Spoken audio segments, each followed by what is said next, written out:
یہی عبداللہ بن عمر رضی اللہ تعالی عنہ اپنے دوستوں ساتھیوں کے ساتھ مدینہ کے قریب ایک صحرائی حصے کے اندر بیٹھے ہیں، دسترخوان بچھا ہوا ہے، کھانا کھا رہے ہیں۔ وہاں سے ایک چرواہا گزرا تو انہوں نے اس کو کہا کہ آپ میرے ساتھ آ کے بیٹھیں اور کچھ کھانا تناول کر لیں۔ وہ بندہ کہنے لگا کہ میرا روزہ ہے۔ تو آپ نے کہا اتنی شدید گرمی ہے، بکریوں کو چرا رہے ہیں، آپ نے نفلی روزہ رکھا ہوا؟ اچھا اس طرح کرو، آزمائش کا ارادہ کیا، کہنے لگے اس طرح کرو، یہ اتنی ساری بکریاں چرا رہے ہو تو ان میں سے ایک بکری بیچ دو، بکری ہم خرید لیتے ہیں، اس کو ہم ذبح کریں گے، ہم بھی کھائیں گے، اس کا گوشت آپ کو بھی دیں گے، اس سے آپ روزہ افطار کر لینا۔ وہ کہنے لگا یہ بکریاں تو میری نہیں ہیں، یہ تو میرے مالک ہی ہیں، میں تو صرف اجرت پہ ان کو چراتا ہوں، چرواہا ہوں بس۔ تو وہ کہنے لگے، عبداللہ بن عمر رضی اللہ تعالیٰ عنہما آزمائش کرتے ہوئے اس کی، کہنے لگے کہنا مالک کو کہ ایک بھیڑیا آیا تھا اور بھیڑیا بکری کو کھا گیا، اس میں کون سی ایسی بات؟ تو اس نے بے ساختہ کہا کہ بھیڑیا آیا بکری کھا گیا، این اللہ، تو پھر اللہ کدھر ہے؟ میں جھوٹ بول دوں؟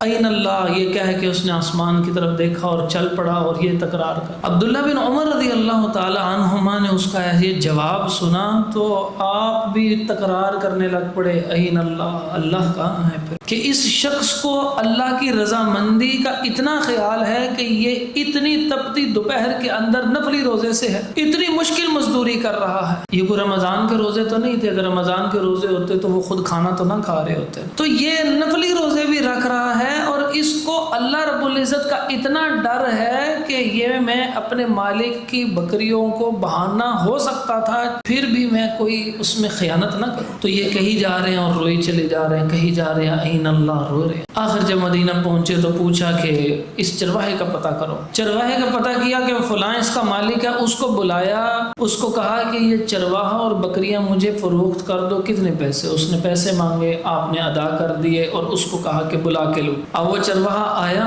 تو حضرت عبداللہ بن عمر رضی اللہ تعالی عنہما، اب اس کے مالک تھے، خرید لیا تھا۔ کہنے لگے بکریاں کتنے؟ کہا بکریاں وہیں پہ ہیں۔ کہا اچھا بکریاں بھی تیری، تو بھی آزاد ہو گیا، تیرا اللہ پہ ایسے اعتماد تھا، اس اللہ نے میرے دل میں ڈالا۔